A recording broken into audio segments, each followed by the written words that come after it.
Bismillahirrahmanirrahim. Assalamualaikum warahmatullahi wabarakatuh. Perkenalkan, nama saya Siti Hadijah Reski Abu Bakar, NIM 1931042095 dari kelas PJKRG Fakultas Ilmu Keolahragaan Universitas Negeri Makassar. Di sini saya akan menjelaskan PowerPoint tentang pencegahan perawatan cedera. Perawatan dan pencegahan cedera di perguruan tinggi, khususnya para mahasiswa pendidikan jasmani. Modul ini mengantar Anda agar mampu melaksanakan dan paham tentang prinsip-prinsip, faktor-faktor perawatan pencegahan cedera dalam olahraga, serta dapat mempraktekannya pada saat menempuh perkuliahan maupun setelah lulus dan menjadi guru pendidikan jasmani di sekolah. Seseorang melakukan olahraga dengan tujuan untuk mendapatkan kebugaran jasmani, kesehatan maupun kesenangan.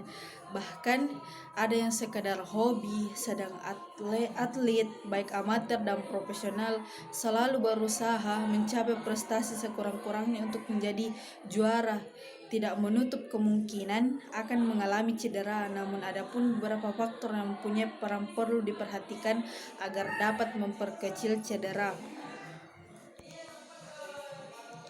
Dalam ilmu kedokteran sangat jelas bahwa dengan olahraga yang teratur memegang peranan untuk memperoleh badan yang sehat, menghindari penyakit-penyakit yang seperti penyakit jantung, serta menunda proses degeneratif yang tidak bisa dihindari oleh proses penuaan.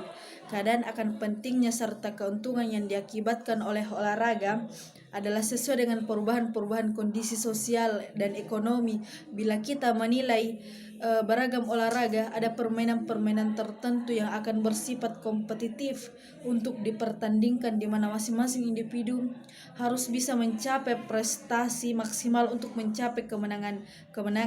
Ini yang sering mengundang terjadinya cedera olahraga, namun dapat dihindari bila faktor-faktor penyebab serta peralatan olahraga tersebut diperhatikan.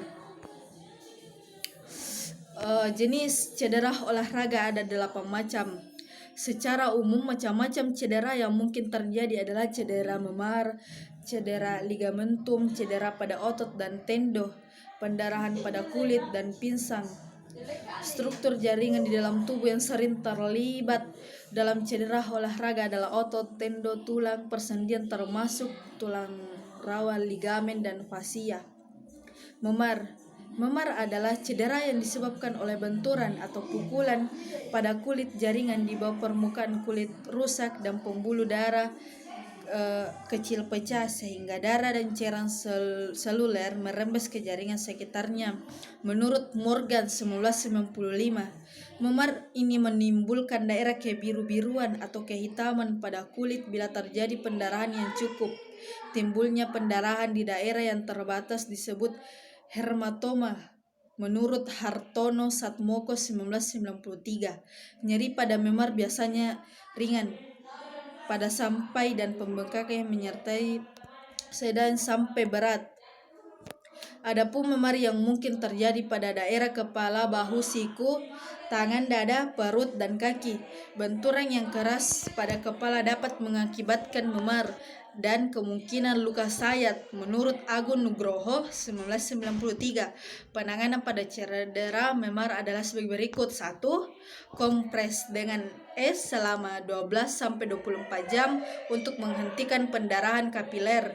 2. Istirahat untuk mencegah cedera lebih lanjut untuk mempercepat pemulihan jaringan-jaringan lunak yang rusak.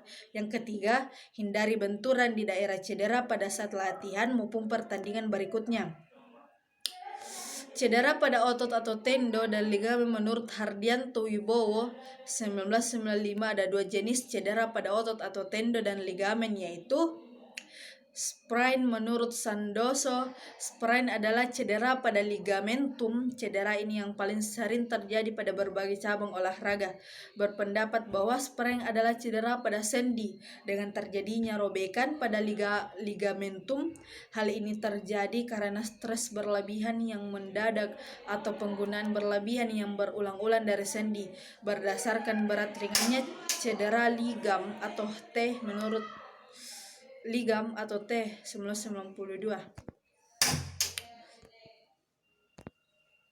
Adapun strain dan sprain yang mungkin terjadi dalam cabang olahraga renang yaitu punggung, dada, pinggang, bahu, tangan, lutut, siku, pergelangan tangan, dan pergelangan kaki menurut Hardianto Wibowo 1995. Penanganan yang dilakukan pada cedera tendon dan ligamentum adalah dengan diistirahatkan dan diberi pertolongan dengan metode RITES, artinya rest, diistirahatkan pada bagian yang cedera, IH, didinginkan selama 15-30 menit, C, kompres, dibalut, tekan pada bagian yang cedera dengan bahan yang elastis, balut, tekan diberikan apabila terjadi pendarahan atau pembengkakan, D, elevate, ditinggikan atau dinaikkan pada bagian yang cedera.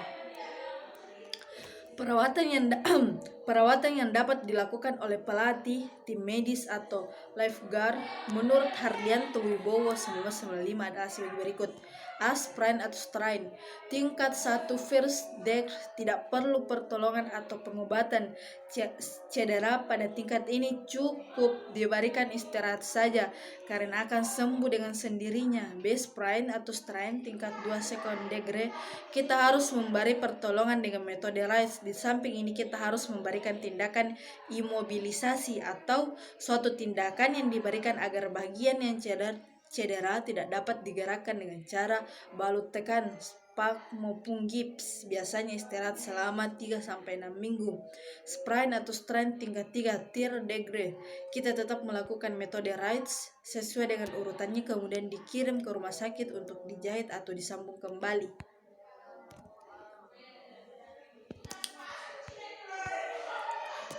Oke, selanjutnya patah tulang. Patah tulang adalah suatu keadaan yang mengalami keretakan tulang atau patah baik pada tulang maupun tulang rawan. Menurut Mirkin dan Firman 1984, patah tulang dapat digolongkan menjadi dua, yaitu patah tulang kompleks di mana tulang terputus sama sekali, patah tulang stres di mana tulang retak tetapi tidak terpisah menurut Debdiknas 1999. Patah tulang dapat dibedakan sebagai berikut.